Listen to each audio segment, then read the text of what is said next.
This is how we get a Mediterranean sound out of our lute dulcimer. Put a capo on the 2nd fret. Just like before, we've changed modes again.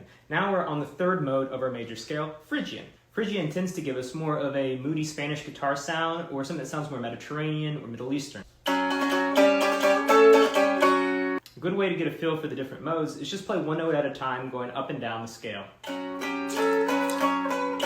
It's just like the major scale, except it has a dropped 2nd, a dropped 3rd, a dropped 6th, and a dropped 7th. So there's 4 notes that are lowered a half step. Phrygian doesn't pop up in a lot of our modern music, but you find it here and there.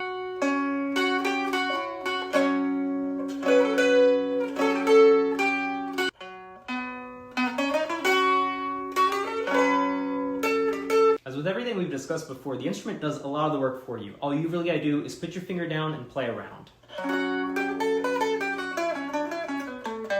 We can also use Phrygian to get a bluesy pentatonic minor scale, but I'll cover that in another video.